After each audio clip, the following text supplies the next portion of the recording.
Hi friends, welcome to GKC tutorials. നമ്മുടെ channel ആദ്യം കാണുന്നവരുണ്ടെങ്കിൽ GKC ട്യൂട്ടോറിയൽ സബ്സ്ക്രൈബ് ചെയ്യുക, തൊട്ടടുത്ത് കാണുന്ന ബെല്ലൈക്കൺ കൂടി ക്ലിക്ക് ചെയ്യുക. ഓക്കെ, ജോയിൻ മെമ്പർ ആക്കാൻ ആഗ്രഹിക്കുന്നവർ ജോയിൻ ചെയ്യുന്നതിന് മുൻപ് തങ്ങൾക്ക് ആവശ്യമുള്ള ക്ലാസുകൾ ലഭ്യമാണ് എന്ന് ഉറപ്പാക്കിയതിനു ശേഷം ജോയിൻ ചെയ്യുക. ലഭ്യമായ ക്ലാസുകൾ ഏതെന്നറിയാൻ ചാനലിലെ പ്ലേലിസ്റ്റ് പരിശോധിക്കുക. ഓക്കെ, ഇനി വീഡിയോയിലേക്ക് പോകാം. ഇന്നത്തെ നമ്മുടെ video dairy farm instructor model question paper video ആണ്. നേരെ നമുക്ക് വീഡിയോയിലേക്ക് പോകാം. അപ്പോൾ physics, chemistry, biology, dairy science എന്നീ ടോപ്പിക്സിൽ നിന്നുള്ള കുറച്ച് ക്വസ്റ്റ്യൻസ് മാത്രം ഉൾപ്പെടുത്തിയൊരു മോഡൽ ക്വസ്റ്റ്യൻ വീഡിയോ ആണ്. ഇനി ക്വസ്റ്റ്യൻസ് നോക്കാം. ആദ്യം ഫിസിക്സ് വിഭാഗത്തിൽ നിന്നുള്ള ക്വസ്റ്റ്യൻസ് ആണ്. First question, the process of converting and alternating current into direct current is known as. The process of converting and alternating current into direct current is known as. Options are inversion, rectification, amplification, oscillation. അപ്പോൾ ഇത് നാലുമാണ് options. അപ്പോൾ ഇതിന് correct answer rectification ആണ്. അപ്പോൾ എന്താണ് rectification? The process of converting alternating voltage or alternating current into direct voltage or direct current is known as rectification. അതായത് alternating കറണ്ടിനെ direct voltage അല്ലെങ്കിൽ ഡയറക്റ്റ് കറണ്ടിലേക്ക് കൺവേർട്ട് ചെയ്യുന്ന പ്രോസസ്സാണ് റെക്ടിഫിക്കേഷൻ. അപ്പോൾ ഈ പ്രോസസ്സ് നടത്തുന്നതിന് ഒരു എക്യുപ്മെന്റിന്റെ ആവശ്യമുണ്ട്. അതിന്റെ പേര് റെക്ടിഫയർ എന്നാണ്. In rectification process alternating current is converted to direct current using equipment known as a rectifier. That means a rectifier is an electronic device that converts an alternating current into direct current. Alternating കറണ്ടിനെ direct കറണ്ടിലേക്ക് convert ചെയ്യുന്ന പ്രോസസ്സാണ് rectification. ഇത് convert ചെയ്യാൻ സഹായിക്കുന്ന equipment ആണ് rectifier. Clear ആയെന്ന് വിചാരിക്കുന്നു. Next question, relative strength of electromagnetic force is dash. Relative strength of electromagnetic force is dash. Correct answer 10⁻⁻² ആണ്. ഇത് ബൈഹാർട്ട് ചെയ്ത് പഠിച്ചു വെക്കണം. ഇലക്ട്രോ മാഗ്നറ്റിക് ഫോഴ്സിന്റെ റിലേറ്റീവ് സ്ട്രെങ്ത് എന്ന് പറയുന്നത് 10⁻⁻² ആണ്. അപ്പോൾ പ്രകൃതിയിൽ അടിസ്ഥാനപരമായി 4 ഫോഴ്സുകളാണുള്ളത്. Gravitational force, weak nuclear force, strong nuclear force, electromagnetic force. അപ്പോൾ ഈ ഫോഴ്സുകളെ സംബന്ധിച്ചുള്ള ഡീറ്റെയിൽഡ് വീഡിയോ നമ്മുടെ ചാനൽ ഓൾറെഡി അപ്ലോഡ് ചെയ്തിട്ടുണ്ട്. ജോയിൻ മെമ്പേഴ്സിന് ഈ വീഡിയോ കാണാവുന്നതാണ്. ഇവരെ ചാനൽ ജോയിൻ ചെയ്യാത്ത സബ്സ്ക്രൈബേഴ്സിന് ചാനൽ ജോയിൻ ചെയ്ത ശേഷം ഈ വീഡിയോകൾ വാച്ച് ചെയ്യാവുന്നതാണ്. ഇനി next question, SI unit of luminous intensity. What is the SI unit of luminous intensity? Options are ampere, Kelvin, kilogram, candela. അപ്പോൾ കറക്റ്റ് ആൻസർ ക്യാൻഡേലയാണ്. ലൂമിനസ് ഇന്റൻസിറ്റിയുടെ SI യൂണിറ്റ് ക്യാൻഡേല. അങ്ങനെയാണെങ്കിൽ എന്താണ് ആംപിയർ, എന്താണ് കെൽവിൻ, എന്താണ് കിലോഗ്രാം എന്നുകൂടി അറിഞ്ഞിരിക്കുക. അപ്പോൾ ഇലക്ട്രിക് കറണ്ടിന്റെ SI യൂണിറ്റ് ആണ് ആംപിയർ. ഇലക്ട്രിക് കറണ്ടിന്റെ SI യൂണിറ്റ് ആണ് ആംപിയർ എന്ന് പറയുന്നത്. ഇത് A എന്ന സിമ്പിൾ ഉപയോഗിച്ചാണ് സൂചിപ്പിക്കുന്നത്. അതുപോലെ തന്നെ ടെമ്പറേച്ചറിന്റെ SI യൂണിറ്റ് ആണ് കെൽവിൻ. കെൽവിൻ ആണ് ടെമ്പറേച്ചറിന്റെ SI യൂണിറ്റ്. അപ്പോൾ ഇതിനെ സൂചിപ്പിക്കുന്ന ലെറ്റർ K ആണ്. നെക്സ്റ്റ്, കിലോഗ്രാം എന്നത് മാസിന്റെ SI യൂണിറ്റ് ആണ്. SI യൂണിറ്റ് ഓഫ് മാസ് ആണ് കിലോഗ്രാം. അപ്പോൾ ആംപിയർ, കെൽവിൻ, കിലോഗ്രാം, ക്യാൻഡേല ഇവയൊക്കെ എന്താണെന്ന് ക്ലിയർ ആയെന്ന് വിചാരിക്കുന്നു. ഇലക്ട്രിക് കറണ്ടിന്റെ SI യൂണിറ്റ് ആംപിയർ, ടെമ്പറേച്ചറിന്റെ SI യൂണിറ്റ് കെൽവിൻ, മാസിന്റെ SI യൂണിറ്റ് കിലോഗ്രാം, ലൂമിനസ് ഇന്റൻസിറ്റിയുടെ SI യൂണിറ്റ് ക്യാൻഡേല. ഓക്കെ, ഇനി next question, example of trivalent atom. ട്രൈവേലന്റ് ആറ്റത്തിന് എക്സാമ്പിൾ ഏതൊക്കെയാണ്? അപ്പോൾ ഓപ്ഷൻസ് തന്നിരിക്കുന്നത് ആർസനിക്, ഫോസ്ഫറസ്, ആന്റിമണി, അലൂമിനിയം. അപ്പോൾ ട്രൈവേലന്റ് എന്ന വാക്കിന്റെ അർത്ഥം, വേർഡ് മീനിങ് തന്നെ ഹാവിംഗ് എ വാലൻസി ഓഫ് 3 എന്നാണ്. അതായത് an atom having a valency of 3 valence ഉള്ള ആറ്റം ആണ് ട്രൈവേലന്റ് എന്നതുകൊണ്ട് അർത്ഥമാക്കുന്നത്. Trivalent meaning valency of 3. Tri means 3, valent valency. തന്നിരിക്കുന്നവയിൽ ട്രൈവേലന്റ് ആറ്റത്തിന് എക്സാമ്പിൾ അലൂമിനിയം ആണ് കറക്റ്റ് ആൻസർ. അപ്പോൾ trivalent atom with valency 3, example indium, aluminium, boron etcetera. അപ്പോൾ indium, aluminium, boron, nitrogen ഇവയൊക്കെ വാലൻസി 3 ഉള്ള ആറ്റമാണ്. അങ്ങനെയാണെങ്കിൽ എന്തായിരിക്കും pentavalent? Penta means 5. Pentavalent atom എന്നാൽ ആറ്റംസ് വിത്ത് വാലൻസി 5 ആണ്. അതിൻ്റെ എക്സാമ്പിൾ ആണ് ആർസനിക്, ഫോസ്ഫറസ്, ആന്റിമണി എക്സെട്ര. അപ്പോൾ തന്നിരിക്കുന്ന ഓപ്ഷനിൽ ആർസനിക്, ഫോസ്ഫറസ്, ആന്റിമണി ഇവ 3 പെൻറ്റാവാലന്റ് ആറ്റമാണ്. അലൂമിനിയം ട്രൈവേലന്റ് ആറ്റത്തിന് എക്സാമ്പിളാണ്. ക്ലിയർ ആയെന്ന് വിചാരിക്കുന്നു. Next question, the addition of impurity atom to a semiconductor is called dash. The addition of impurity atom to a semiconductor is called answer doping. What is doping? The process of adding impurities to intrinsic semiconductor to alter their properties. ഏതെങ്കിലും ഒരു ലോഹത്തിൻ്റെ ചാലകത വർദ്ധിപ്പിക്കാനാണ് സാധാരണയായി ഇത് ചെയ്യുന്നത്.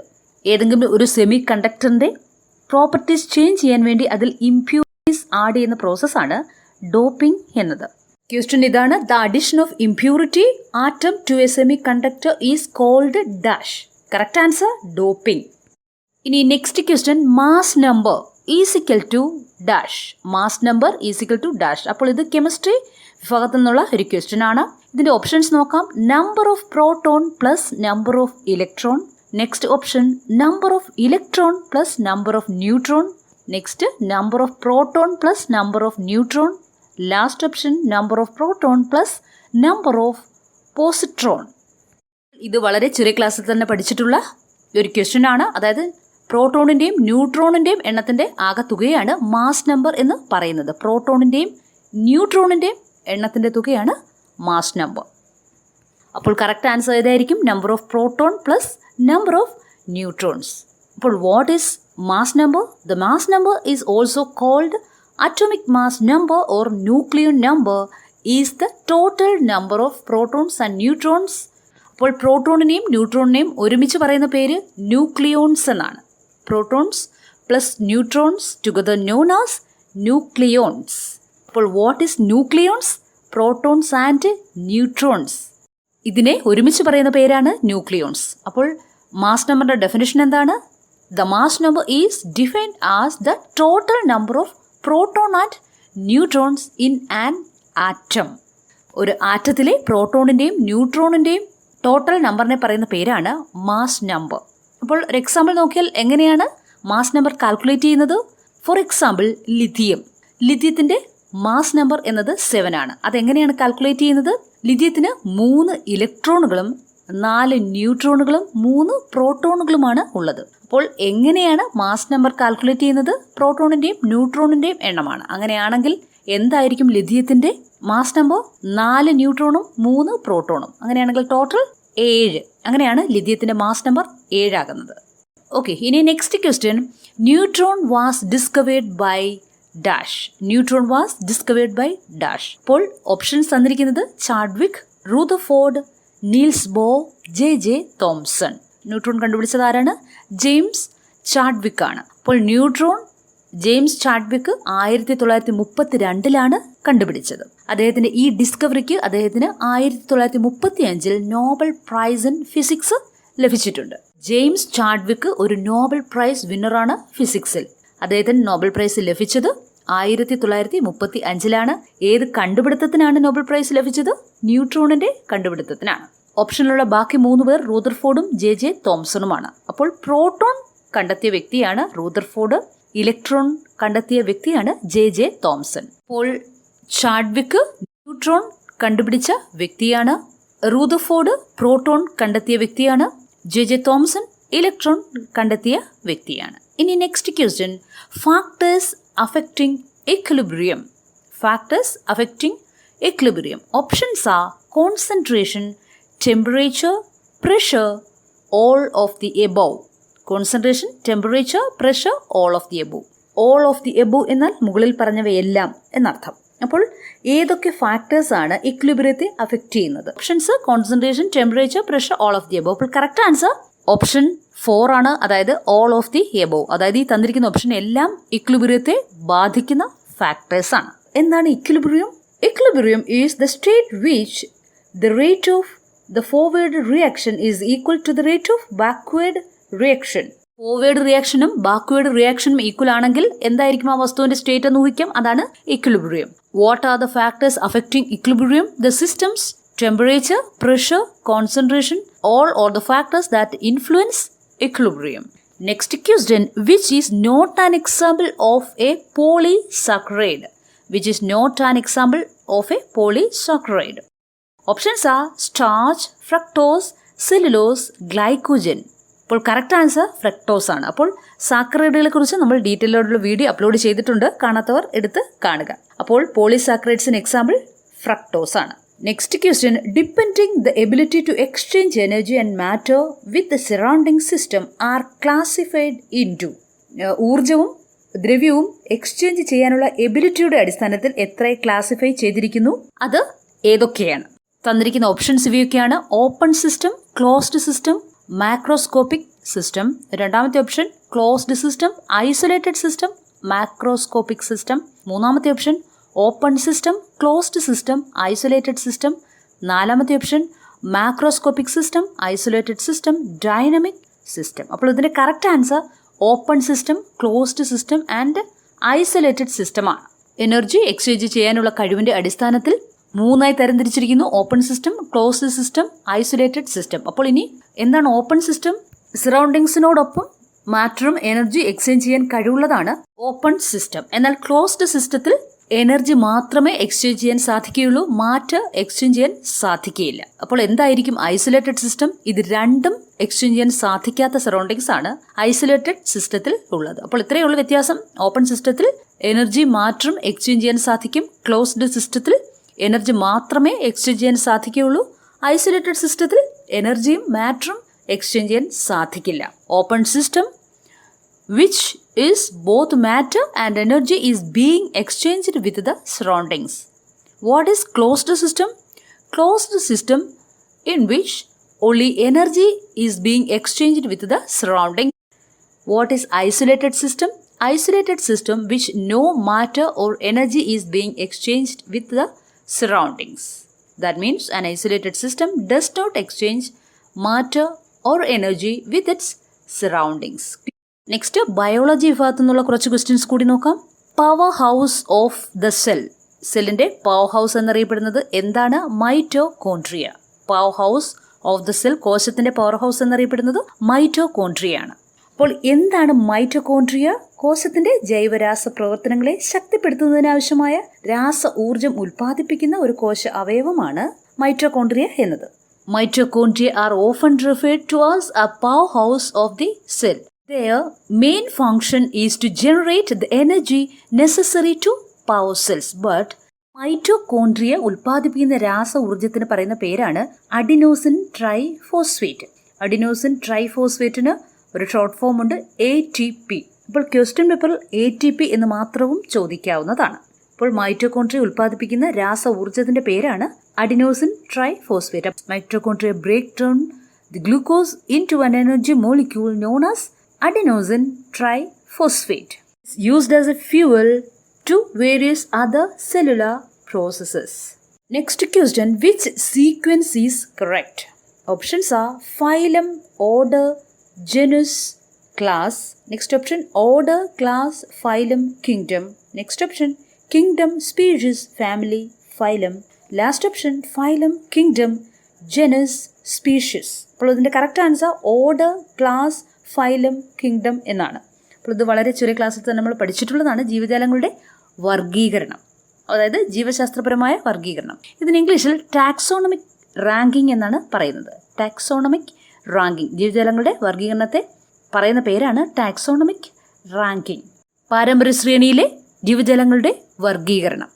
Hierarchical arrangement taxonomic categories in ascending order. That means lowest to the highest level. അപ്പോൾ first species ആണ്, then ജനുസ്, next family, അതിനുശേഷം ഓർഡർ, ക്ലാസ്, ഫൈലം, കിങ്ഡം. ഇതാണ് correct order. Lowest to the highest ആണ് ഈ ഓർഡർ, അതായത് അസെൻഡിങ് ഓർഡർ ആണ്. Species, ജനുസ്, family, order, class, phylum, kingdom. അപ്പോൾ ഈ ഓർഡർ ബൈ ഹാർട്ട് ചെയ്ത് പഠിച്ചു വെക്കണം.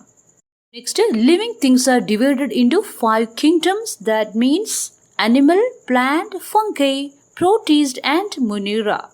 അപ്പോൾ ലിവിങ് ഓർഗാനിസംസിനെ 5 കിങ്ഡംസ് ആയി ഡിവൈഡ് ചെയ്തിട്ടുണ്ട്. ഏതൊക്കെയാണ്? Animal, plant, fungi, protist and monera. Next question. ഇനി നെക്സ്റ്റ് രണ്ട് ഫില്ലിംഗ് ദ ബ്ലാങ്ക് ക്വസ്റ്റ്യൻ ആണ്. Nuclear DNA replicates in the dash phase. Nuclear DNA replicates in the dash phase. Answer S phase. മറ്റൊരു question, peptide synthesis inside a cell taken place in dash. Peptide synthesis inside a cell take place in dash. Answer ribosome. Next question, binomial nomenclature was given by dash. Binomial nomenclature was given by dash. Correct answer Carolus Linnaeus. അപ്പോൾ ഈ binomial nomenclature എന്ന് പറഞ്ഞാൽ ജീവജാലങ്ങൾക്ക് പേരിടുന്നതിനുള്ള ഒരു ഔപചാരിക സംവിധാനമാണ് nomenclature എന്ന് പറയുന്നത്. പേരിടുക എന്ന് പറഞ്ഞാൽ സ്പീഷീസ് നെയിം, ജനുസ് നെയിം ഇവയൊക്കെ ചേർന്നുള്ള പേരിടൽ. അതാണ് ബൈനോമിയൽ നോമൻക്ലേച്ചർ. ബൈനോമിയൽ എന്ന പദത്തിൻ്റെ അർത്ഥം തന്നെ രണ്ട് പദങ്ങൾ ചേർന്നത് അല്ലെങ്കിൽ രണ്ട് പദങ്ങൾ ചേർന്ന പേര് എന്ന് തന്നെയാണ്. അപ്പോൾ ഈ പേര് നൽകിയത് കരോളസ് ലിനിയസ് ആണ്. അപ്പോൾ binomial nomenclature is the biological system of naming the organisms in which the name is composed of 2 terms. അതായത് ഒരു പേരിന് 2 terms ഉണ്ട്. Where the first name indicates the ജനുസ്. ഒരു പേര് അതിൻ്റെ ജനുസിനെ സൂചിപ്പിക്കുന്നു. And the second term indicates the species of the organism. അതായത് അതേത് വർഗത്തിൽപ്പെട്ട ജീവിയാണ് എന്ന് സൂചിപ്പിക്കുന്ന സ്പീഷീസ് നെയിമും ജനുസ് നെയിമും കൂടെ ചേരും. അതായത് 2 terms ഇങ്ങനെ ചേർന്നുള്ള പേരിടൽ സംവിധാനത്തിൻ്റെ പേരാണ് binomial nomenclature. Carolus ലിനിയസ് introduced the binomial system of nomenclature in 1751. That means binomial nomenclature is the system of classifying and naming a species, giving it a unique scientific name to avoid confusion. Okay, clear ആണെന്ന് വിചാരിക്കുന്നു. ഇനി next basic diary സയൻസുമായി ബന്ധപ്പെട്ട 5 questions കൂടി നോക്കാം. First question, under which development scheme Anand Pattern Cooperative Societies, that means APCOs, were established? Under which development scheme Anand Pattern Cooperative Societies were established? Answer, Operation Flood. Another question, ghee is a dash type product. Ghee is a dash type product. Answer, fat rich dairy product. Another question, who is the registrar of dairy cooperative in Kerala? Who is the registrar of dairy cooperative in Kerala? Answer, director of dairy development. Next, which is the brand name of Bihar State Milk Cooperative Federation? That means COMFED. Which is the brand name of Bihar State Milk Cooperative Federation? Answer, Sudha. വീഡിയോയിലെ last question, which scheme is implemented for the development and conservation of indigenous bovine cow breeds? Which scheme is implemented for the development and conservation of indigenous bovine cow breeds? Correct answer, the Rashtriya Gokul mission. Okay friends, this is all for today. ഈ video നിങ്ങൾക്ക് വളരെയധികം useful ആയെന്ന് തന്നെ വിചാരിക്കുന്നു. Video ഇഷ്ടമായെങ്കിൽ മറക്കാതെ like ചെയ്യുക, comment ചെയ്യുക, നിങ്ങളുടെ അഭിപ്രായങ്ങൾ ഷെയർ ചെയ്യുക. ഇതുവരെ നമ്മുടെ ചാനൽ സബ്സ്ക്രൈബ് ചെയ്ത് വായിച്ചിരുന്നവരുണ്ടെങ്കിൽ മറക്കാതെ സബ്സ്ക്രൈബ് ചെയ്യുക, സപ്പോർട്ട് ചെയ്യുക. Seen the next video. Thank you for watching.